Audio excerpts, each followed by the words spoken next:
আসসালামু আলাইকুম। আজকে আমরা যে অঙ্কগুলো সমাধান করব তা হলো অষ্টম শ্রেণীর মুনাফা অধ্যায়ের অনুশীলনী 2.2 এর 9 এবং 10 নম্বর অঙ্ক। এর আগের পর্বগুলোতে আমরা এই অধ্যায়ের উপর বেসিক আলোচনা এবং বেশ কয়েকটি অঙ্ক সমাধান করেছিলাম।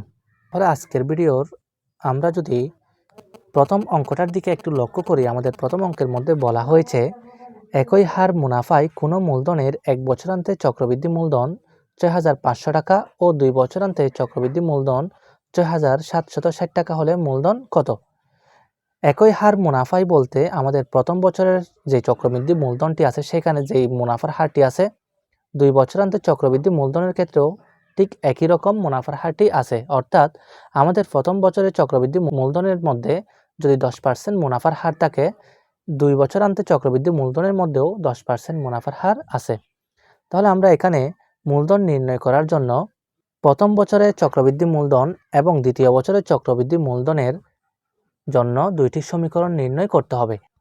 দুইটি সমীকরণ বের করার পর যদি আমরা বড় সমীকরণকে ছোট সমীকরণ দ্বারা ভাগ করি, আমাদের যে মানটি আসবে সেটি হবে আমাদের মূলধন। তাহলে আমরা এই অঙ্কটির সমাধান করি। তাহলে আমরা লিখব, মনে করি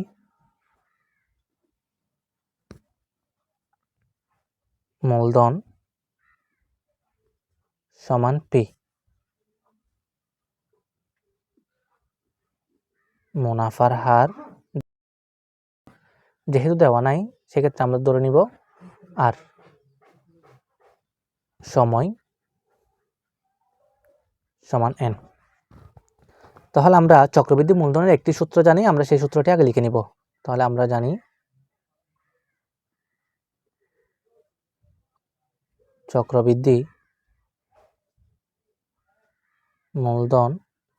মূলধনকে সি দ্বারা প্রকাশ করা হয়, যা আমরা বেসিক ক্লাসের মধ্যে জেনেছিলাম। পি ইন্টু 1 যোগ R whole to the power N. এবার আমরা 1 বছরান্তে চক্রবৃদ্ধি মূলধন এবং 2 বছরান্তে চক্রবৃদ্ধি মূলধনের জন্য দুইটি সমীকরণ বের করব। তাহলে আমরা প্রথমে লিখব 1 বছরান্তে চক্রবৃদ্ধি মূলধন সমান, আমরা এই সূত্রটা আগে লিখে নিব, পি ইন্টু 1 যোগ R whole to the power N সমান। তাহলে আমাদের যেহেতু এখানে সময় দেওয়া আছে, আমরা এন এর মান দিব 1, পি ইন্টু 1 যোগ আর হোল টু দি পাওয়ার 1। এখন উপরে এখানে 1 দেওয়া যে কথা, না দেওয়াও ঠিক একই কথা। তাহলে আমরা এখানে লিখতে পারি পি ইন্টু 1 যোগ আর। এবার আমরা 2 বছরান্তে চক্রবৃদ্ধি মূলধন বের করব। 2 বছরান্তে চক্রবৃদ্ধি মূলধন সমান, আবার আমরা সূত্রটা আগে লিখে নিব, পি ইন্টু 1 যোগ R whole to the power N সমান। যেহেতু আমাদের এখানে সময় 2 বছর দেওয়া আছে, আমরা এন এর জায়গায় দিব 2, পি ইন্টু 1 যোগ আর হোল টু দি পাওয়ার 2। এবার আমরা যদি আমাদের প্রশ্নটার দিকে একটু লক্ষ্য করি, আমাদের এখানে বলা আছে চক্রবৃদ্ধি মূলধন 6,500 টাকা। আবার এখানে আমাদের বলা আছে আরেকটি চক্রবৃদ্ধি মূলধন 6,760 টাকা। আমরা এখানে 1 বছরের চক্রবৃদ্ধি মূলধন বের করলাম পি ইন্টু 1 যোগ আর। তাহলে আমাদের এই সমীকরণটি যে কথা, তাহলে সমান দিয়ে আমরা 6,500 টাকা লিখতে পারি। আবার আমরা এখানে পি ইন্টু 1 যোগ আর হোল স্কোয়ার সমান চিহ্ন দিয়ে আমরা এখানে লিখতে পারি 6,760 টাকা। তাহলে আমরা এবার লিখবো এখানে প্রশ্ন মতে পি ইন্টু 1 যোগ আর সমান। তাহলে আমাদের এখানে প্রথম বছরান্তে চক্রবৃদ্ধি মূলধন দেওয়া আছে 6,500 টাকা, 6,500। এটাকে ধরে আমরা 1 নং সমীকরণ।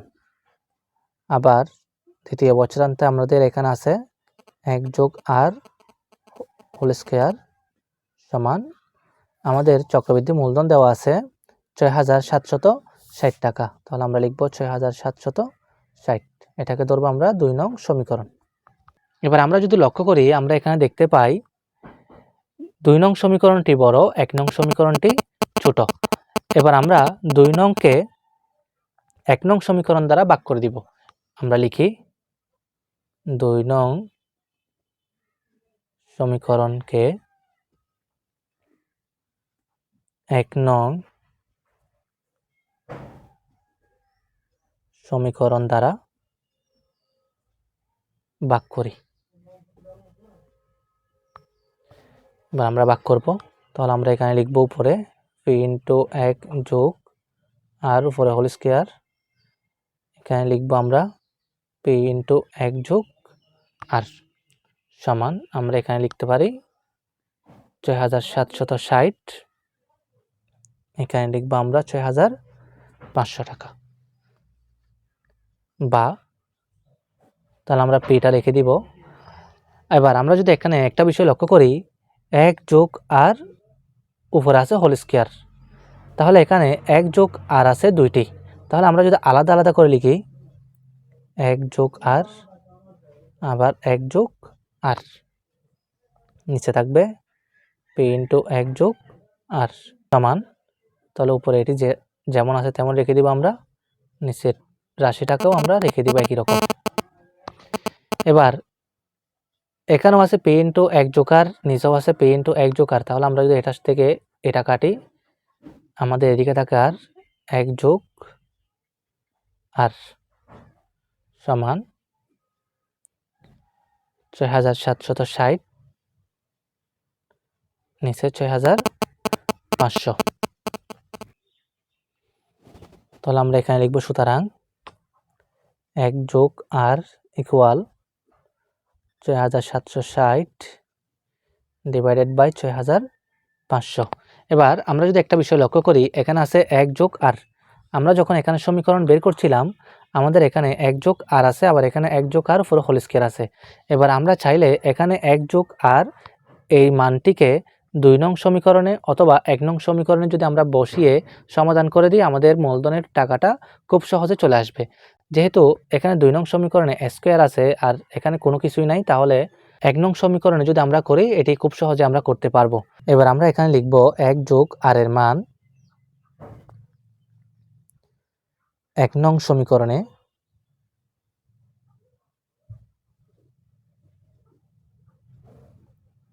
বসিয়ে পাই। 1 যোগ আর এর মান যদি আমাদের ইচ্ছা হয় আমরা 2 নং সমীকরণে বসাবো, তাহলে সেটি আমরা বসাতে পারি, এক্ষেত্রে উত্তর একই রকম আসবে। তাহলে এবার আমরা লিখব, আমাদের এখানে 1 নং সমীকরণে ছিল পি ইন্টু 1 যোগ আর, আমরা প্রথমে লিখে দিব পি ইন্টু 1 যোগ আর ইকুয়াল আমাদের টাকার পরিমাণ ছিল ৬৫০০ বা পি ইন্টু 1 যোগ আর এর মান এখানে আমরা যা পেয়েছিলাম তা আমরা লিখে দিব ৬৭৬০ নিচে ৬৫০০ সমান ৬৫০০। আমরা যদি এ পাশে করি, যেহেতু আমাদের এখানে আমরা শুধুমাত্র পি এর মানটি বের করব, সেক্ষেত্রে আমরা এই ভগ্নাংশটিকে অন্য পাশে পক্ষান্তর করে দেব। এখন এখানে যেহেতু গুণ আকার আছে, অন্য পাশে গেলে সেটি হয়ে যাবে ভাগ আকারে। আমরা লিখব এখানে বা পি ইকুয়াল উপরে ৬৫০০, এদিকে ৬৭৬০, নিচে ৬৫০০ বা পি ইকুয়াল, তাহলে আমরা প্রথমে ৬৫০০ লিখে দিব। এবার এখানে যেহেতু ভগ্নাংশ আছে, ভাগ আকারে আছে, এটিকে আমরা গুণ আকারে করে দিব। গুণ আকারে যদি আমরা করি, নিচের হরটি উপরে যাবে, আবার উপরের লবটি নিচে হরের মধ্যে চলে আসবে। এক্ষেত্রে এখানে হবে ৬৫০০, এদিকে ৬৭৬০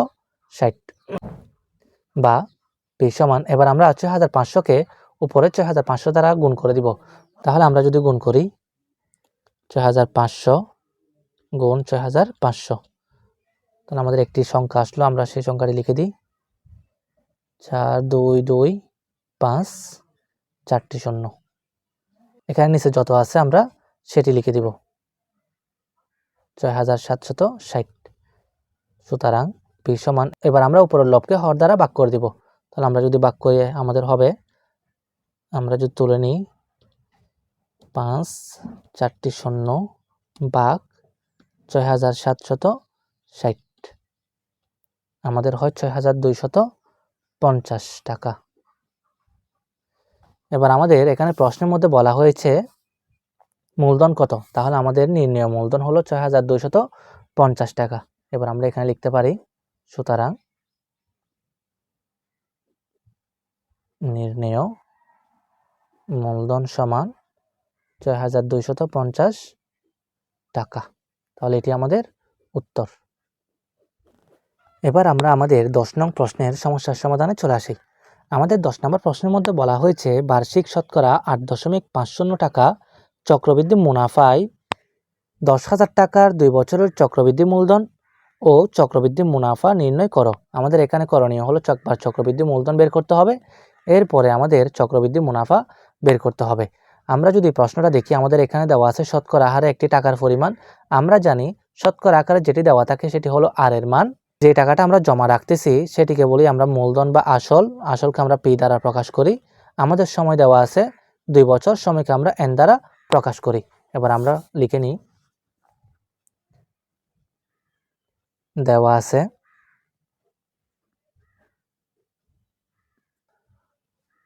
পি ইকুয়াল 10,০০০ টাকা, আর ইকুয়াল 8.50, যেহেতু এটি মুনাফার হার এক্ষেত্রে আমরা পার্সেন্ট আকারে লিখব, সমান পার্সেন্টের জন্য নিচে 100, উপরে 8.50। আমাদের সময় দেওয়া আছে 2 বছর, তাহলে আমরা লিখতে পারি এন সমান 2 বছর।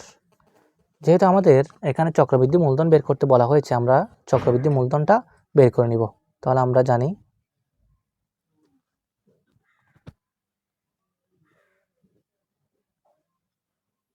চক্রবৃদ্ধি মূলধন সি সমান পি ইন্টু 1 যোগ R whole to the power N, সমান আমাদের পি দেওয়া আছে 10,000, 1 যোগ আর এর মান দেওয়া আছে 8.50, নিচে 100, উপরে আমাদের সময় দেওয়া আছে 2 বছর, সমান আমরা এবার এখানে লিখব 10,000। এবার এখানে 100, এখানে নিচে কিছু নেই, মানে মনে মনে একটা 1 আছে। 1 এবং 100 এর যদি আমরা লসাগু নিই তাহলে আমাদের লসাগু হয় 100। 100 আর 1 গুণ করলে আমাদের হবে 100, যোগ 100কে 100 দিয়ে ভাগ করলে 1, 1 দিয়ে 8.50কে যদি আমরা গুণ করি তাহলে আমাদের হবে 8.50 করে 2, 10,000। তাহলে আমরা যদি যোগ করে আমাদের হবে 108.50, নিচে 100, উপরে হোল স্কয়ার, সমান 10,000 গুণ। এবার আমরা যদি 108.50কে 100 দিয়ে ভাগ করি আমাদের হবে 108.50, নিচে 100, উপরে হোল স্কয়ার, 1.177, 1.177। তাহলে এটিকে আমরা এবার 10,000 দিয়ে গুণ করে দিব, গুণ 10,000। তাহলে আমাদের হয় 11,772.25, 11,772.25 টাকা। তাহলে সুতরাং চক্রবৃদ্ধি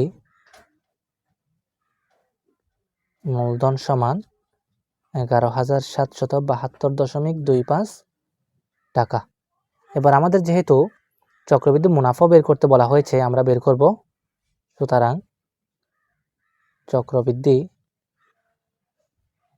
মুনাফা সমান, আমরা চক্রবৃদ্ধি মুনাফা সূত্র জানি সি মাইনাস পি। তাহলে সি হলো চক্রবৃদ্ধি মূলধন, যা আমরা এখন বের করলাম, 11,772.25 বিয়োগ, তাহলে পি হলো আমাদের আসল। আমাদের আসল দেওয়া আছে এখানে 10,000 টাকা, তাহলে আমরা বিয়োগ দিব 10,000